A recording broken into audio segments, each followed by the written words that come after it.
बच्चों good morning. मैं Arjun Kumar TS college के इतिहास विभाग से। बच्चों आज मैं बीए पार्ट 2 के सिलेबस से जो टॉपिक लेकर के आया हूँ उसका नाम है दिल्ली सल्तनत काल में इक्ता व्यवस्था। आखिर ये इक्ता क्या है, इक्ता सिस्टम क्या है?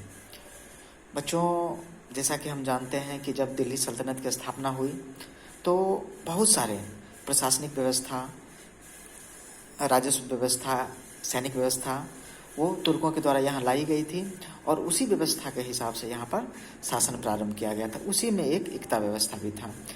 इक्ता भूमि का वह भूखंड क्षेत्र होता था, वह भाग होता था जिसके राजस्व के लिए और जिस पर कर की प्राप्ति होती थी वो वेतन के बदले सैन्य अधिकारी एवं असैन्य अधिकारी को दे दिया जाता था और उस भूमि से जितनी राजस्व की प्राप्ति होती थी वो व्यय काटकर बाकी फवाजिल को राज्य के कोष में जमा करा दिया जाता था। अर्थात किसी सैन्य अधिकारी सैनिक को अपने कार्य के बदले, नगद वेतन के बदले भूमि का वह भाग प्रदान कर दिया जाता था और उसकी प्रशासनिक जिम्मेदारी, कानूनी जिम्मेदारी, राजस्व की जिम्मेदारी उस सैनिक के ऊपर डाल दिया जाता था और वो सैनिक या वो अधिकारी वहाँ से प्राप्त राजस्व को अपने व्यय में रखकर बाकी को राज्य के कोष में जमा करवा देते थे और इस तरह से यह इक्ता व्यवस्था फल फूल रही थी।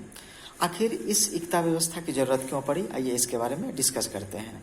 सर्वप्रथम ये जान ले कि आखिर इस इक्ता व्यवस्था को दिल्ली सल्तनत में किसने लागू किया।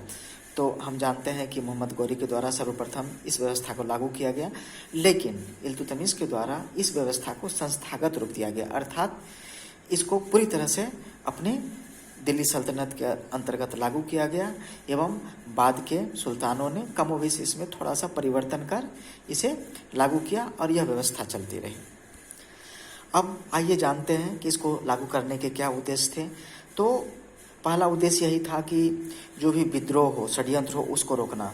अर्थात अगर हम किसी अधिकारी को भूमि उसके वेतन के बदले अगर कोई क्षेत्र प्रदान कर देते हैं तो वो उसके प्रशासन के लिए जिम्मेदार हो जाता है और बाकी समय के लिए षड्यंत्र एवं अन्य कार्यों के लिए उसके पास समय कम बचता है। यही हुआ दिल्ली सल्तनत काल में भी कि भूमि के टुकड़ों को बांट दिया जाता था वेतन के बदले में और वो पूरी तरह से उसके प्रशासनिक व्यवस्था में लग जाते थे, जिसके कारण उन्हें बाकी चीज़ों के लिए यानी षड्यंत्र, विद्रोह आदि के लिए अवकाश कम बचता था और फिर वो उसे प्राप्त राजस्व अपने व्यय पर खर्च करते थे।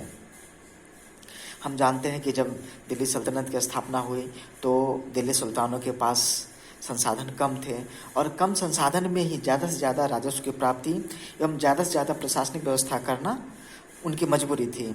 इसलिए उसने इस तरह की व्यवस्था को लागू किया ताकि उन्हें इस पर कम खर्च करना पड़े और उन्हें राजस्व की प्राप्ति होता रहे। चूँकि हम ये भी जानते हैं कि तुर्की सल्तनत की स्थापना या दिल्ली सल्तनत की स्थापना के समय राजपूत सामंतों का शासन था और वो विकेंद्रीकरण की अवस्था में थे, लेकिन जब तक इस विकेंद्रीकरण की प्रवृत्ति को नहीं रोका जाता तब तक एक दिल्ली साम्राज्य की स्थापना नहीं हो सकती थी। इसलिए दिल्ली सल्तनत के शासकों ने सर्वप्रथम ये इक्ता व्यवस्था लाकर उस विकेंद्रीकरण को कम करने की कोशिश की। साथ ही जो विदेशी आक्रमण होते थे, चूँकि साम्राज्य का अधिकांश ध्यान आक्रमणों से अपने साम्राज्य को सुरक्षित करना होता था, इसलिए उसने इक्ता बांटकर जो विदेशी आक्रमण से होने वाली हानि को कम करने का प्रयास किया। इक्ता लागू करने के पीछे प्रशासन का सैन्यीकरण करना, राजस्व वसूली का कार्य, कानून व्यवस्था की स्थापना करना, समर्थक अमीर वर्ग बनाना आदि इसके इस इक्ता व्यवस्था के मुख्य उद्देश्य थे और इसमें बहुत हद तक दिल्ली के सुल्तानों ने सफलता भी पाई। जिन सैनिक अधिकारी या असैन्य अधिकारी को भूखंड या भूमि का वह क्षेत्र दिया जाता था या इक्ता दिया जाता था उसे इक्तेदार, मुक्ति या वली कहा जाता था। यह मुख्यतः जो सैनिक अधिकारी होते थे उन्हें दिया जाता था उसके नगद वेतन के बदले।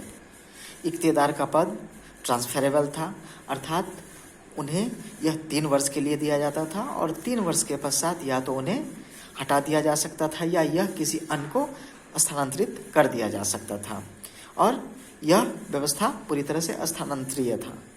इक्तदार मुख्य रूप से सैनिक अधिकारी होता था। उसका मुख्य कर्तव्य अपने क्षेत्र में शांति व्यवस्था स्थापित करना, कानून स्थापित करना, राजस्व की वसूली करना, ये सारी चीज़ें उसके अधिकार क्षेत्र में थे और वो राजस्व वसूल कर अपने व्यय को काट कर बाकी जो फवाजिल था उसे राजकोष में जमा कर देता था। धन्यवाद।